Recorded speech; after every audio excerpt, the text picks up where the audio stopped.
Good morning students. आज हम पढ़ेंगे अध्याय 15 क्रिया। तो क्रिया जैसा नाम से ही प्रतीत हो रहा है कि क्रिया क्या है। जिस शब्द से किसी कार्य का करना या होना प्रकट हो है ना, या जिस शब्द से किसी काम का करना या होना पाया जाए उसे हम क्रिया कहते हैं। राजू पढ़ता है, वह सुंदर है, आर्यन पढ़ चुका है। तो इसमें पढ़ता है, सुंदर है, पढ़ चुका है, इन शब्दों से हमें ये पता चलता है कि कुछ क्रिया हो रही है। ठीक है ना। राजू क्या कर रहा है? पढ़ रहा है। वह कैसी है? सुंदर है। और आर्यन जो है वो पढ़ चुका। तो जिस शब्द से किसी काम का करना या होना पाया जाता है उसे हम क्रिया कहते हैं। तो यहाँ आपका पहला प्रश्न बनता है कि क्रिया किसे कहते हैं। अब दूसरा है कि धातु रूप क्या है। तो क्रिया का मूल रूप धातु कहलाता है, जैसे रख, लिख, देख आदि। ठीक है। तो हमारा एक प्रश्न ये बनता है कि धातु किसे कहते हैं। तो क्रिया का मूल रूप धातु कहलाता है। तो जैसे अब इसके पीछे हम लगा देंगे ना, तो रखना, लिख तो लिखना, देख तो देखना। ठीक है, इस प्रकार से। अब जो है हम आगे देखेंगे कि कर्म के आधार पर क्रिया के कितने भेद हैं। जब हम क्रिया के भेद करते हैं तो दो आधारों पर हम क्रिया को बांटते हैं। ठीक है। पहला हम बांटते हैं कर्म के आधार पर क्रिया के भेद करते हैं हम। तो कर्म के आधार पर क्रिया के दो भेद होते हैं, अकर्मक क्रिया और सकर्मक क्रिया। तो अकर्मक क्रिया जैसे नाम से ही पता चल रहा है कि जिसके साथ कर्म नहीं है। अच्छा, कर्म का पता कैसे लगता है? हम कर्ता के साथ, क्रिया के साथ हम क्या करते हैं? क्या लगा देते हैं। जैसे दौड़ रहे हैं, क्या दौड़ रहे हैं। ठीक है ना। तो यहां पर घोड़े जो है वो तो करता है और दौड़ना जो है वो क्या क्रिया है ना। तो यहां पर कर्म तो है ही नहीं, तो ये अकर्मक क्रिया है। कुत्ता खड़ा है, ठीक है ना। क्या खड़ा है? तो क्या से उत्तर नहीं आ रहा ना। तो यहां पर कुत्ता जो है वो करता है और खड़ा है जो क्रिया है, कर्म इसमें नहीं है। प्रेमा हंस रही है, तो प्रेमा करता है और हंसना जो है वो क्रिया है, कर्म इसमें नहीं है। तो जिस क्रिया के साथ कर्म नहीं हो या जिस क्रिया में कर्म नहीं हो वो अकर्मक क्रिया कहलाती है। ठीक है ना। जिस वाक्य में कर्म ना हो तो अकर्मक क्रिया है। और सकर्मक क्रिया, जैसे कि हमको नाम से ही हमें पता चल रहा है कि सकर्मक यानी कि जिसके साथ कर्म हो। ठीक है ना। तो जिन क्रियाओं का फल सीधा कर्ता पर पड़ता है। ठीक है। जिन क्रियाओं का फल सीधा कहाँ पड़ता है? कर्ता पर पड़ता है, वो जो है वो आपकी अकर्मक क्रिया है।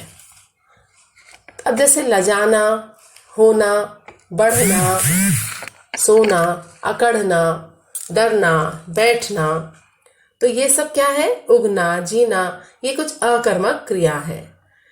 अब यहां पर सकर्मक क्रिया। सकर्मक क्रिया जिन क्रियाओं का फल वाक्य में आए कर्ता को छोड़कर कर्म पर पड़ता है, वे सकर्मक क्रियाएं कहलाती हैं।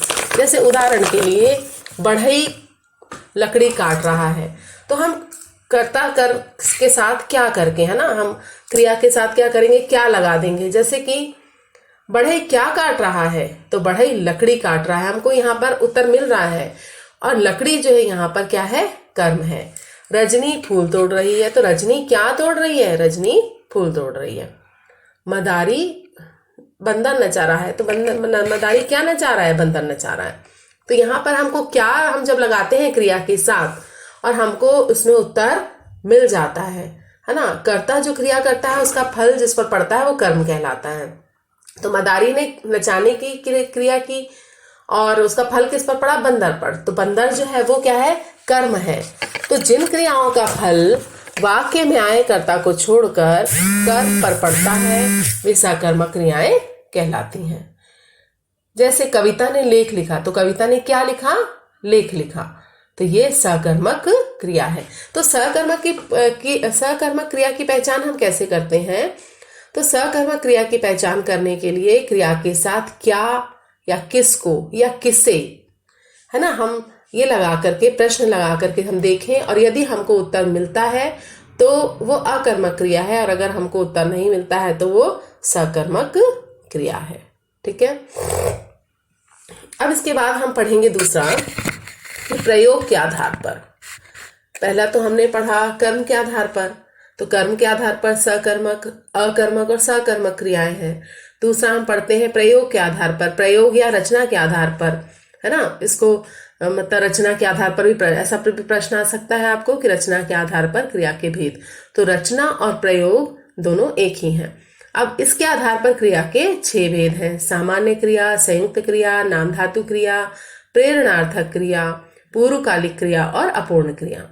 तो हम देखेंगे कि सामान्य क्रिया का क्या है। तो जहां केवल एक ही क्रिया का प्रयोग किया जाए वह सामान्य क्रिया कहलाती है। जैसे भाई ने पत्र लिखा, तो यहाँ पर एक ही जो है क्रिया है, ठीक है ना, लिखा।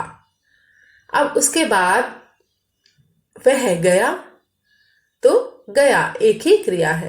तो जहां केवल एक ही क्रिया का प्रयोग किया जाए वह सामान्य क्रिया कहलाती है। संयुक्त क्रिया क्या है? संयुक्त जैसे नाम से ही प्रतीत हो रहा है, यहाँ 2 क्रियाएं होती हैं जहां क्रियापद 2 या 2 से अधिक क्रियाओं के मेल से बनते हैं, वे संयुक्त क्रियाएं कहलाती हैं। जैसे अध्यापक कविता पढ़ाने लगे, तो यहाँ पर पढ़ाने और लगे 2 क्रियाएं हैं। आकाश में तारे निकल आए, तो निकल और आए, तो यहाँ पर क्या है, 2 क्रियाएं हैं, इसलिए ये संयुक्त क्रिया कहलाती है। अब उसके बाद हम पढ़ेंगे नाम धातु क्रिया। तो मूल धातु को छोड़कर अन्य शब्दों में प्रत्यय लगाकर बनने वाली जो क्रियाएं हैं, है ना, बनने वाली क्रिया, वो नाम धातु क्रिया कहलाती है। तो मूल धातु को छोड़कर अन्य शब्दों में, जैसे कि ये किसमें लगती हैं, संज्ञा, सर्वनाम और विशेषण, ठीक है ना। संज्ञा, सर्वनाम और विशेषण शब्दों में हम प्रत्यय लगा करके जो नए शब्द बनते हैं वो नाम धातु क्रियाएं कहलाती हैं। जैसे रंग से रंगना, गरम से गरमाना, थर थर से थरथराना, ठीक है, नाम धातु क्रिया। तो नाम धातु क्रिया क्या होता है, मूल धातु को छोड़ करके अन्य शब्द। तो मूल धातु को छोड़ के अन्य शब्द मीन्स क्या, आपका संज्ञा, सर्वनाम और विशेषण। क्रिया तो ये खुद है, विशेषण शब्दों में प्रत्यय लगा करके जो नई क्रियाएं बनती हैं उन्हें नाम धातु क्रिया कहते हैं। अब प्रेरणार्थक क्रिया क्या होती है? प्रेरणार्थक क्रिया जब कर्ता किसी कार्य को स्वयं ना करके किसी दूसरे को उसे करने के लिए प्रेरणा कर देता है, ठीक है ना, वहां प्रेरणार्थक क्रिया। इसमें क्या होता है, कर्ता जो है वो स्वयं क्रिया नहीं करता है, अपितु दूसरे से उस क्रिया को करवाता है, जैसे कटवाना, पढ़वाना, ठीक है ना। तो इस प्रकार से तो ये है आपकी प्रेरणार्थक। प्रेरणार्थक क्रिया में कर्ता स्वयं कार्य ना करके दूसरों से उस कार्य को करवाता है, ठीक है ना। तो जैसे अध्यापिका ने गीता से पाठ पढ़वाया, तो अध्यापिका ने खुद पाठ नहीं पढ़ाया, अपितु क्या किया, गीता से पढ़वाया। तो इसमें कर्ता स्वयं कार्य ना करके दूसरों से कार्य करवाता है, वहां पर कौन सी क्रिया होती है आपकी, प्रेरणार्थक क्रिया, ठीक है। अब है पूर्वकालिक क्रिया। तो पूर्वकालिक क्रिया क्या होती है, मूल क्रिया से पहले होने वाली क्रिया, ठीक है ना, वो पूर्वकालिक क्रिया कहलाती है। तो मूल क्रिया से, जैसे कि वह खाना खाकर चला गया, ठीक है, तो वह खाना खाकर मतलब मुख्य क्रिया क्या हुई कि चला गया, लेकिन उसने पहले क्या किया, खाना खाया, तो वह खाना खाकर चला गया। अब बच्चा दूध पीकर सो गया, मुख्य क्रिया उसकी सोना है, लेकिन उसने पहले क्या किया, दूध पिया, ठीक है ना।